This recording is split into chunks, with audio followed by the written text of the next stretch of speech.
Olá, meus amigos. Quero conversar com vocês hoje sobre fé, uma virtude muito exaltada ao longo do Evangelho.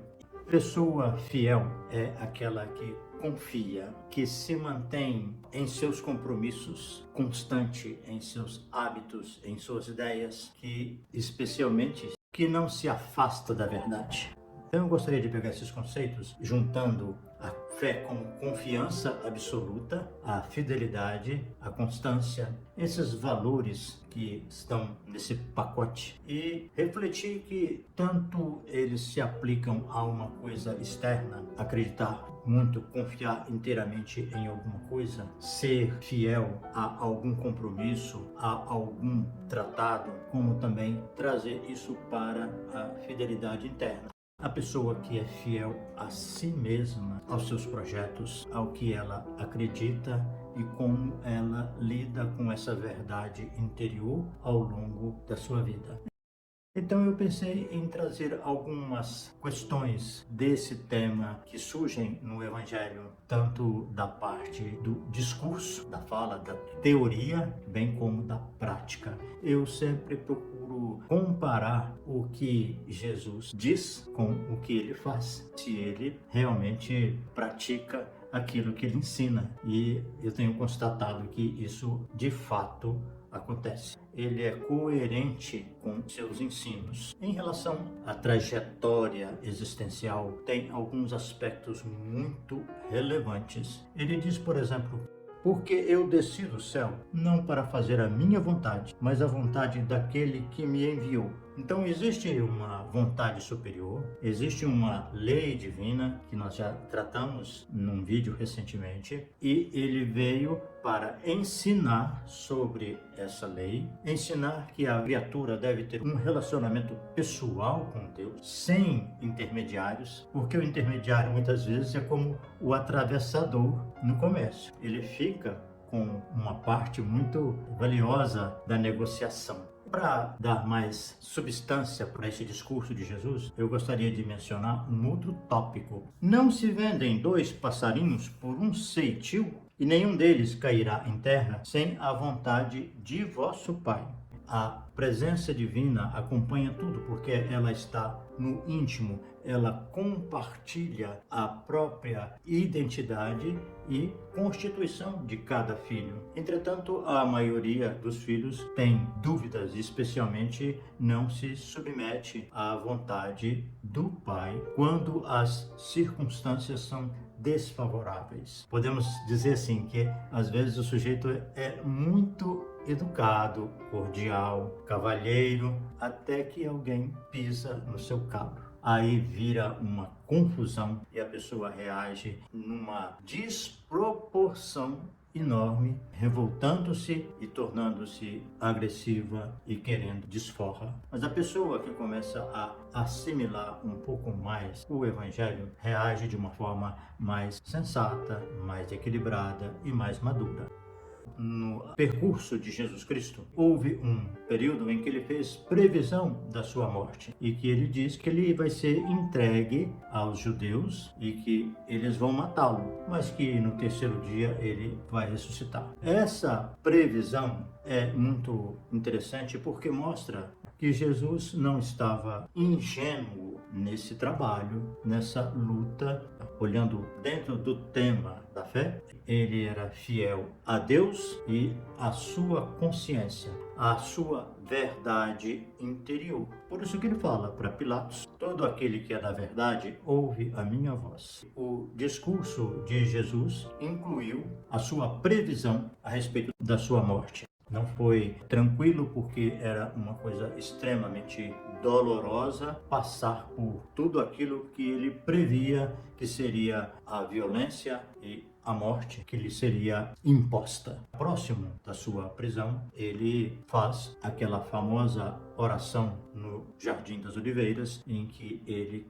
pede os discípulos para orarem com ele, e por 3 vezes seguidas ele se prostra no chão e diz a Deus: Pai, se queres, passa de mim esse cálice, mas faça-se a tua vontade e não a minha. Isso mostra a disposição de obedecer à vontade de Deus, que se manifesta principalmente através das circunstâncias. Não tem nenhum sinal exuberante do céu. É uma disposição de acatar os fatos que vão surgir naqueles próximos dias. Apesar desse pedido tão sincero, compungido, vem o momento da prisão. E aí a reação violenta do apóstolo Pedro e a orientação de Jesus na hora é cristalina. Jesus disse a Pedro: põe a tua espada na bainha, não beberei eu o cálice que o Pai me deu? Então você percebe a consciência de Jesus Cristo de que não eram os judeus nem os romanos que o estavam prendendo e lhe impondo aquela experiência tão ruim, tão adversa e que chegaria aos extremos da ironia, da sátira, da violência, e que ele reagiu constantemente com uma dignidade impressionante. Quem estava permitindo aquele acontecimento, aquela violência, aquela prisão injusta, era Deus. Ele não tinha negócios a tratar com outros, com os homens, com as autoridades. Ele se submeteu, mas com essa consciência de quem estava acima de tudo isso era o seu Pai, o nosso Pai.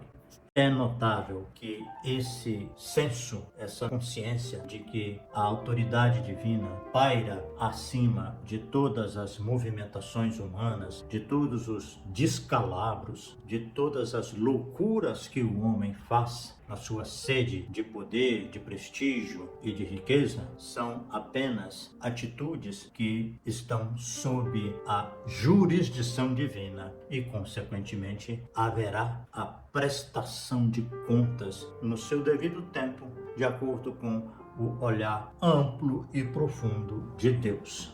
Esse assunto é muito contestado pelas pessoas que têm dificuldade em ter fé em Deus, acreditar que tem um poder soberano espiritual, porque essas pessoas argumentam que o mal anda solto demais. As loucuras e as perversões aumentaram, especialmente nos últimos tempos, numa escala geométrica. Entretanto, o cristão que tem confiança na mensagem do Cristo e que traz para si esse conteúdo e o insere no seu íntimo, na sua consciência, no seu coração, essa figura humana continua fiel a esses ensinos, a essa postura, a exemplificação necessária sempre que ele seja convocado para dar o seu testemunho. Mas isso é individual. Da mesma forma como Jesus Cristo atuou com liberdade e foi protagonista solitário do desfecho que ele assumiu, tanto que ao ser preso, ele fala: a quem procurais? Eles dizem: a Jesus Cristo. Ele diz: sou eu, deixai, pois, ir esses que estão aqui. Ou seja, ele tentou resguardar os apóstolos e aparentemente foi bem sucedido, porque naquele momento ninguém mais foi preso. Como ele fez a intervenção e curou o soldado que foi agredido por Pedro, todos os apóstolos e discípulos saíram tranquilos e somente João foi acompanhar o julgamento e esteve com as mulheres na crucificação de Jesus. Os demais se dispersaram. Pedro chegou até as proximidades, lá no átrio do interrogatório de Jesus, mas também abandonou o ambiente depois que negou 3 vezes que era discípulo de Jesus. Saiu e chorou amargamente, porque ele tinha sido avisado por Jesus e não acreditou, não teve confiança naquela orientação do Cristo. Essa é a conclusão principal e eu gostaria de ler aqui para vocês também. Quem é de Deus, escuta as palavras de Deus. Por isso, vós não as escutais, porque não sois de Deus. Deus continua cuidando, governando, administrando a criação, apesar da bagunça que algumas criaturas promovem de tempos em tempos, e individualmente sempre tem alguma pessoa cometendo alguma aberração, é porque ela não é de Deus. Ela não escuta, ela não vê, ela não percebe que a vida, no seu movimento incessante, vai trazer sempre a cada um aquilo que ele semeia. Então, esse balanço compete a Deus. Enfim, também posso dizer que Jesus dá, nos últimos momentos, principalmente nos últimos dias de sua romagem neste mundo, um exemplo exuberante de fé em Deus, de obediência às circunstâncias, de acatamento das adversidades, e isso porque ele tem fidelidade a si mesmo, às suas crenças, aos seus valores, e continua com a confiança em Deus tão nítida que as suas últimas palavras na cruz são dirigidas a ele, quando diz: Pai, em tuas mãos entrego o meu espírito. Até breve, se Deus quiser.